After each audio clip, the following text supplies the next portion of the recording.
And that, ladies and gentlemen, is how you don't make your bed. That looks really bad. Be right back. Hold on one second. This is how you make your bed, everyone. Just all right, perfect. It looks so much better now. God damn, look at that. It's made. Oh, that is beautiful.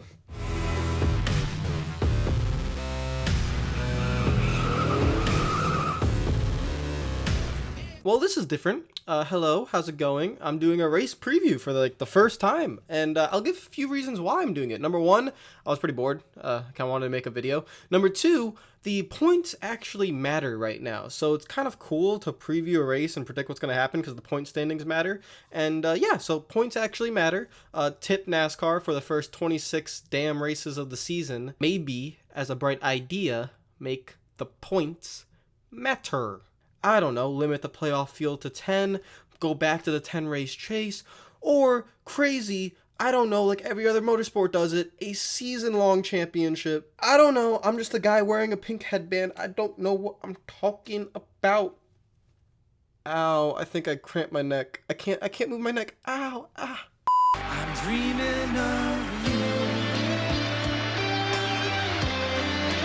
Alright, that's another discussion for another day.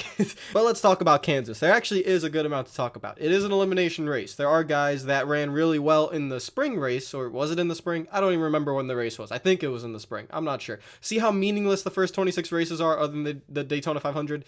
I don't even know when Kansas really was. But it was sometime in the spring, sometime around there. And guys like Kyle Larson and Ryan Blaney ran really well. If you go back and watch that race, Larson and Blaney were doing all right, especially Blaney. Blaney won a stage. I think he won stage one. Also note from that race, it was at night. William Byron went head on into the wall really hard, and because it's Kansas, there most likely will be a wreck of some sort that's really big. But the thing is, usually at Kansas, when those wrecks happen, it's a night race. This one's not a night race, so I don't know how it's going to happen. So the fact that this race is a day race is going to be make things a little bit different, but not actually too much, because if you look at the weather forecast, it's supposed to be cool temperatures, I think around the 60s on Sunday. So with that forecast, it's actually gonna drive kind of like a night race. The track temperature will be very similar to how the track was in the spring when it was at night.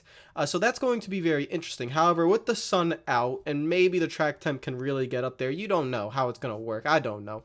But if the track temp does get up, Kansas is in a area of, or in a time period of its life cycle with the repavement that it's starting to wear, and they have progressive banking in at that track. If you remember the race earlier, Kyle Larson was the one guy that was always up towards the top, but then once the nighttime came around, he kind of had to go to the bottom. But at the end of the race, for the night race, Kevin Harvick, how he got around Martin Truex Jr. with 2 laps to go, he was on the high side. So that's going to be very interesting to see if that high side is going to be a very powerful lane for the day race coming up this weekend, or if the cool temperature is going to make the bottom still be pretty good, or if they're going to be equal. We don't know. That is the biggest question mark heading into the Kansas race, is just which lane is going to be powerful. If the top lane is powerful, it's going to be good news for Kyle Larson, because Kyle Larson is in a must-win situation. So let's go to the points. God, I love looking at this and seeing that it actually matters right now. This is so beautiful. Okay, so Eric Almirola and Chase Elliott are locked in, as you can see.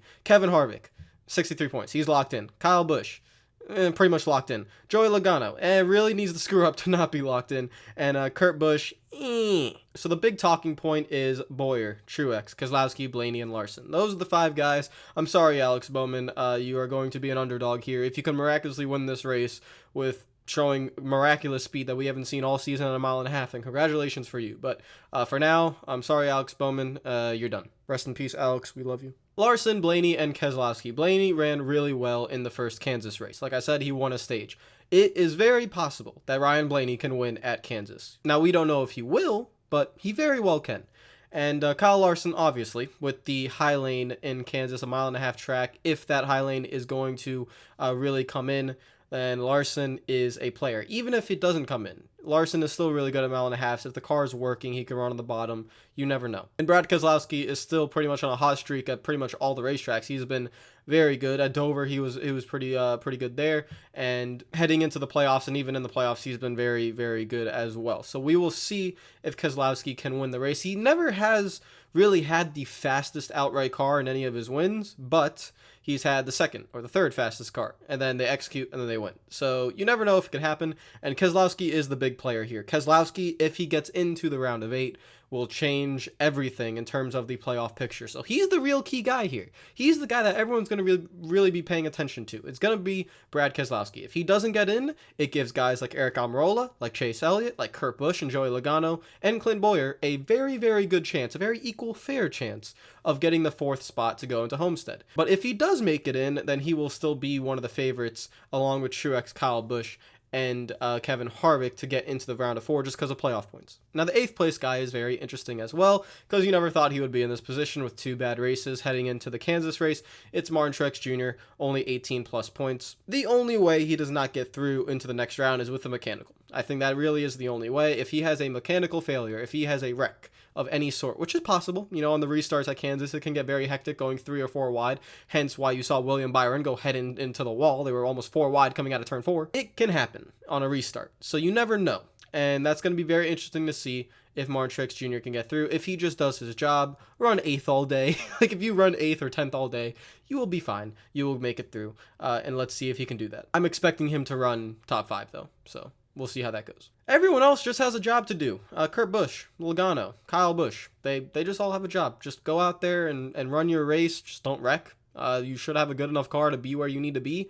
Top 15, top 20, doesn't really matter where that is. And you guys should be all right. So I'm not really worried about Kurt, Logano, or Kyle. Only time I'm going to be worried about them is if they are running 25th or if they are involved in any penalties, loose wheels, tires, issues, flat tire, anything like that. That's the only time I'd be really worried about those guys. But also, I'd be worried about them if Keselowski, Blaney, or Larson are leading the race. Then you might want to get a little bit worried because it changes up the cutoff line. If Keselowski, Blaney, or Larson win the race, then Truex ends up being the de facto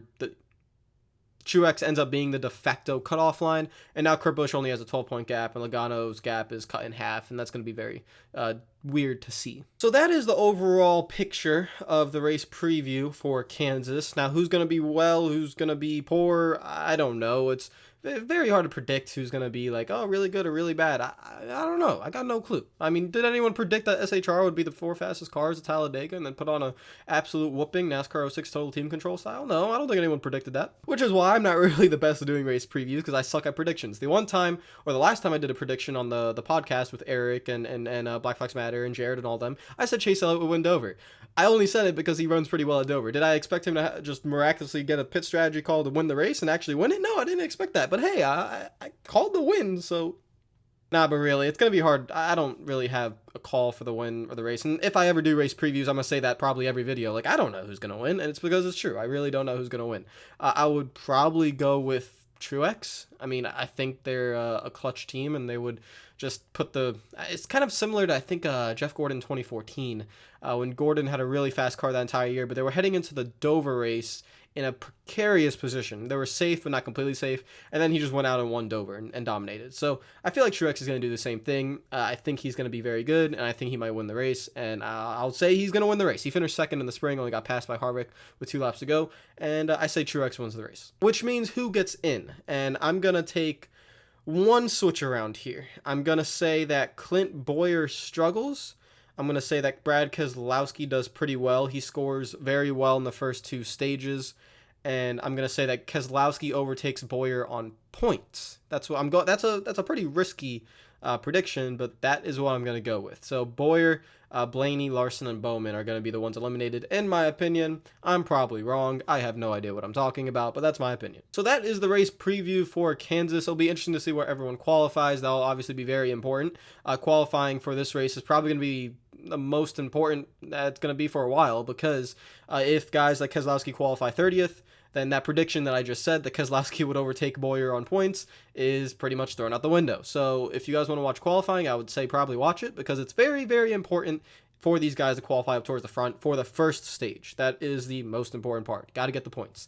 So qualifying is going to be very important to see what happens there. I've probably said that 3 times now, how important qualifying is. Maybe the headband's on a little bit too tight. I want you guys to comment down below. Again, I've never really done a race preview before, so I don't know really what to say or ask, but just preview the race. What do you think is going to happen? The temperature, like I said, is going to be in the 60s, so that's going to be interesting. I don't think the car is going to be too slidey. There's going to be grip in the track. The sun will be beaming down on it, but with the cool temperatures, you don't know what's going to happen.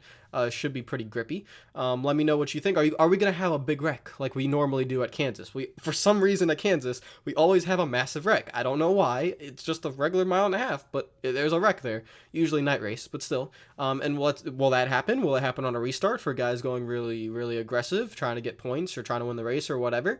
And what do you expect guys like Chase Elliott and Eric Almirola to do? Are they completely free? Are they going to go for the win to get more of those playoff points? Eric Almirola at Dover should have won the race. So he should have won at Dover. He did win at Talladega. Can he go and maybe win at Kansas? You know, he's not a sleeper anymore. He's in an SHR car, and those cars have a good possibility of getting all 4 into the round of 8. And so Eric Almirola he ain't Danica. He can do pretty well. But let me know what you think in the comments below. If you like the video, if you like this race preview format, or however, it's basically just a race review, just before the race. Just hit the like button. If the likes are very high on this video, then I'll notice you guys want it. If you guys watch it, then I'll notice you want it, and I'll try to do it for the rest of the season, and have that be like a trial run to see if I want to do it for the new season. The biggest issue with the new season is I don't even remember any of the races after the 500 because they're all so irrelevant. So previewing a race, like, I don't know, let's say previewing the Texas Spring Race is so incredibly pointless because points don't matter, and it's just like, all right, I think this guy's gonna win, and yeah, that's it. Okay, there you go. There's your race preview. So that's why I find myself really struggling doing this for the first 26 races of the season, but when the points matter in the final 10 races, I could actually see myself doing it because we could talk about the points and everything. It's pretty cool. So again, if you like the video, if you like this kind of video, you want to see more of it, just hit the like button. I'll use the ratio to see, like, compared to my other videos, to see if you guys really like it, and then I'll continue to do more. And also give me feedback in the comments what you want to see or whatever kind of format you want.